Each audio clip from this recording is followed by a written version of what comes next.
My problem is for 4 years we were lied to about who's actually running the country. This is a problem. I should have pushed harder earlier for more information about Joe Biden's mental and physical well-being and any signs of decline.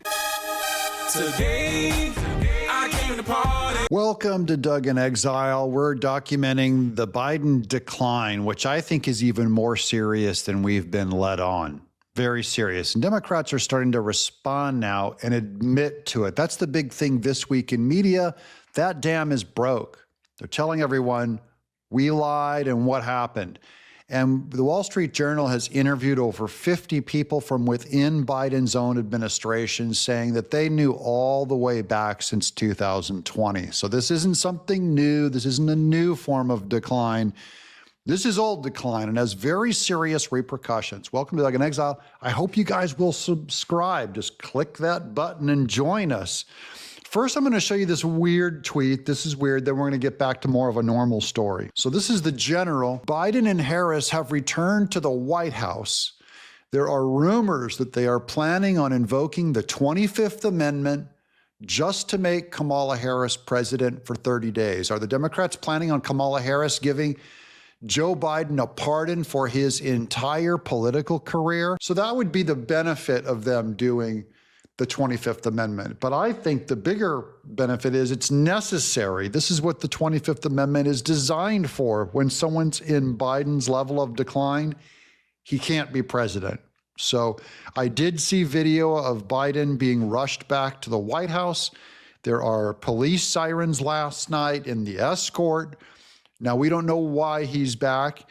I think it could be over Russia claiming the world is at war with them. This could be a Russia-Ukraine thing. This could be Biden is now trying to greenlight another over $1 billion in aid to Ukraine. And all the Russia rumor stuff goes into my theory that there's a Russian nuclear sub off our east coast, which explains our defensive drones around that area. Maybe. It's all maybe. So let's get to this decline. I'm just going to read this article by the great Jonathan Turley, a guy we've quoted a lot. Here he is.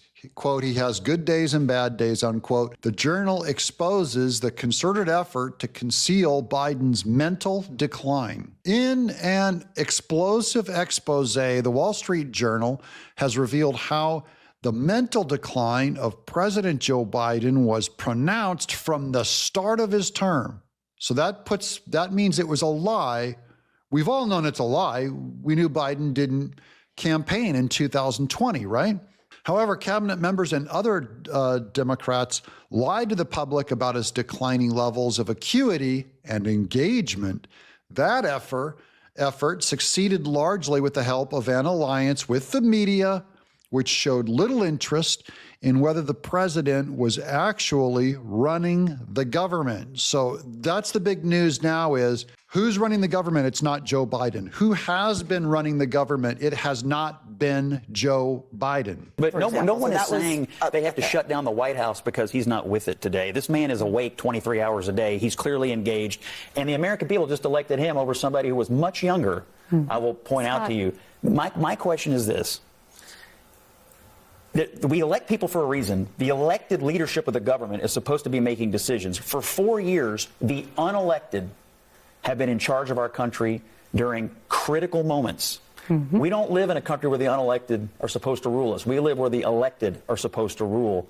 My problem is for 4 years, we were lied to about who's actually running the country. This is a problem. I think we do have to leave it there. Guys, we're supposed to be a representative government. That is, the guy that we vote for is supposed to be running the government, and he clearly is not. That's a constitutional crisis.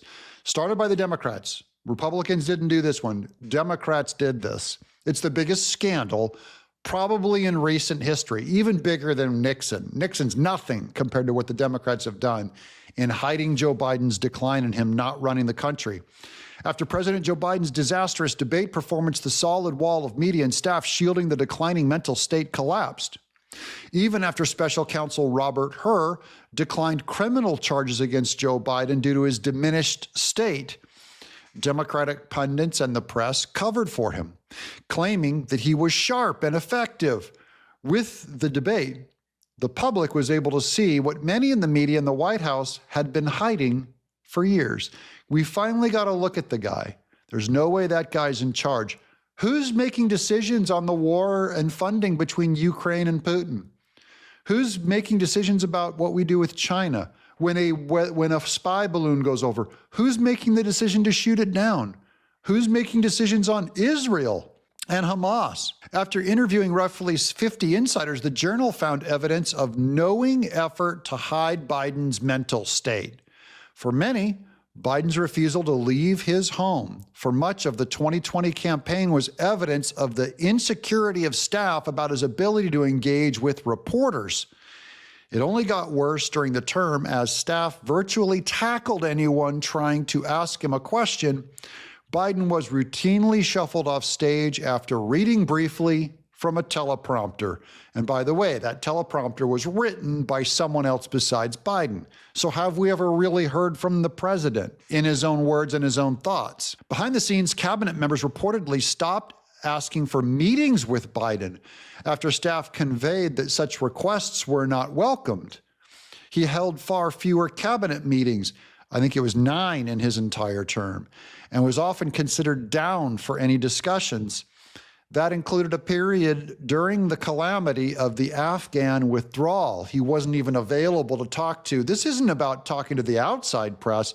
This is about his internal staff were told not to ask him questions and not to meet with him. This is a shadow government. This is a Manchurian candidate. One official is quoted as admitting on one occasion in the 2021 that Biden has good days and bad days, and today was a bad day, so we're going to address this tomorrow. That was just after he was elected. Yet Biden was kept within the protective cocoon of media that did not press the issue and was infamous for ignoring scandal while asking Biden about the choice of ice cream on a given day. So we got to learn a lot about his ice cream habits, but the media did not do its job. That is all Democrat-run media, because the media is run by one party. There's no checks and balances and no curiosity about what happened with President Biden. So this is about the evisceration and the destruction of media. It committed suicide under Biden. And Biden got their protection. And then they tried to demonize us who had questions, saying we were anti-old and and it was ageism. Remember that when they flew that one up? They tried blaming us. They tried pitting it on Trump and saying Trump's the one who has bad mental acuity. That's Mark Milley said that I'm not going to comment on it, implying that both Trump and Biden had mental problems. No, just Biden. Just Biden. Now some media outlets are repositioning on the issue as they prepare to resume hard questioning and investigations in the new Trump administration after a 4-year hiatus. They're going to be right back in there with tough-hitting questions and doing what the media does best.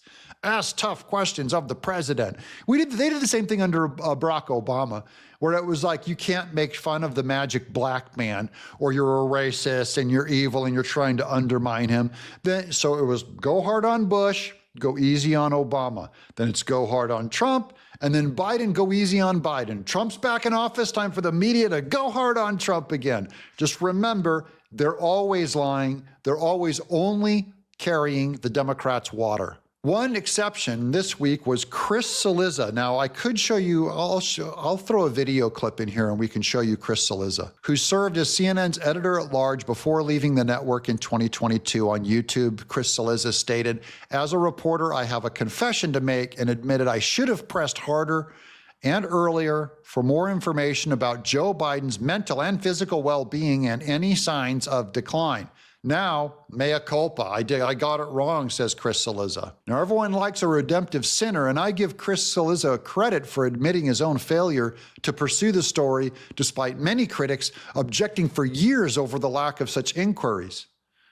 However, Cillizza only confessed to failing to pursue the story due to a fear of being accused of age-shaming Biden. The suggestion is that identity politics chilled journalism, not the overwhelming media support for the president and countervailing opposition to Trump. So even his excuse is false. So we don't need to spend too much time on Cillizza's false apology. All of media owes you an apology, by the way, all of it. The age-shaming excuse is difficult to square with the failure to pursue an array of other scandals during the term, From influence peddling to policy debacles, they covered up for those too. Nevertheless, Cillizza was remarkably frank that he had only able to push on the story after leaving CNN. As a reporter, I have a confession to make.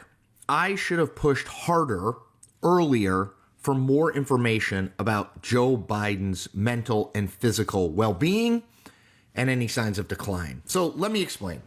Joe Biden was president from 2020 to 2024. I worked at CNN through 2022. During that time, the early part when I was at CNN, 2020 to 2022, Republicans would regularly ping me and say, why don't you ask more questions to Joe Biden and how he's doing? He's 76, 77, 78-year-old man. And I would sort of brush them off because what I would say is, well, there's no obvious evidence that he's declining. Yeah, he moves a little slower, he talks a little slower, but there's no evidence that he's declining. And the White House and the people around Joe Biden were absolutely adamant that suggesting anything, asking the question about whether he was in some physical, mental, or both decline was offensive. How could you? It's age shaming. And I think that impacted me at some level because while I did ask the question from time to time of, not directly the White House, but aides and people around in that orbit, I didn't really push on it, if I'm being honest. Now, once I left CNN and once it became a little bit more clear to me about Biden's age, I think I did write pretty regularly and talk pretty regularly about how I wasn't sure that this guy was up to it. And then obviously after the June 27th debate, everybody, including me, was writing and talking about it.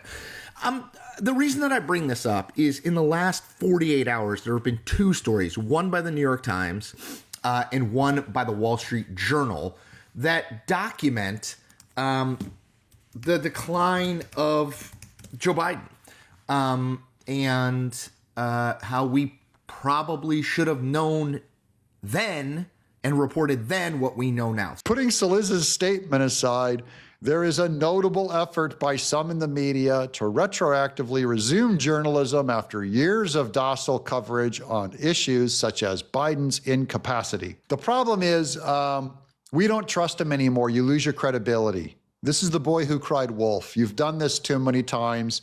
Media needs to go away. Citizen journalists got this. I'll provide the commentary. I'll tell you what I think, and then I'll encourage you to make up your own mind. The belated interest in the story reflects not only the limits of modern journalism, but the limits of the 25th Amendment. From the outset, there was concern over Biden's acuity and stamina within the White House. It was hidden from the public. His cabinet members like Department of Homeland Security Mayorkas, Secretary of Commerce Gina Raimondo, and others quashed claims of any diminishment with firsthand testimonials about how sharp and impressive the president was in meetings. Vice President Kamala Harris echoed the same claims. So how can anyone in politics use the 25th Amendment against the president when they're not getting access to the president? The vice president and the cabinet are essential to the removal process under the 25th Amendment. Section 4 allows the removal of a president. One option is what I have called the mutiny option. It requires a president and a majority of the cabinet to declare that the president is unable to discharge his powers and duties of his office and notify Congress that the vice president intends to take over. If Vice President Kamala Harris could get 8 cabinet officials to go along with a letter to Congress, her status as the acting president would likely be short-lived. Joe Biden would only have to declare to Congress that no inability exists. Biden would then resume his powers. That would then trigger a congressional fight. In reality, the Biden term shows how they can often be part of the cover-up. The 25th Amendment also does not define incapacity, and having, quote, good days and bad days is unlikely to suffice. As I previously discussed, the issue of disability of the president was briefly raised in the Constitutional Convention in 1787. It was a delegate from Biden's home state of Delaware who asked if they would respond to how they would respond to a disability. And who is to be the judge of it? John Dickinson's questions was left unanswered in the final version of the Constitution. What followed were president controversies over succession. This issue came to a head after President Dwight D. Eisenhower suffered a stroke. After the assassination of President John F. Kennedy, Congress finally addressed the issue in the 25th Amendment. The amendment addresses the orderly succession of power as well as temporary disabilities when presidents must undergo medical treatment for surgeries. This process is even more unlikely to occur when the media has formed a protective line around the president. The problem was never age shaming. It was a shameless effort to shield this president from tough questions and a public exposure. So even the 25th Amendment, it's very hard to pull off. Although Biden's so exaggerated now, if Kamala Harris is ready to get into office only for 30 days, they might just have her do it, especially if they're going to try to prevent Trump from taking office by saying he's disqualified for insurrection, which Raskin has claimed last year. So who knows? Maybe they'll go, hey, Trump, you're out. Kamala, we're going to try to keep her. Is anything above the Democrats? No. They're lying scum. They were lying then. The media helped them lie. And we're here telling you the truth. And we're barely able to stay on the air because of it. I'm Doug in Exile.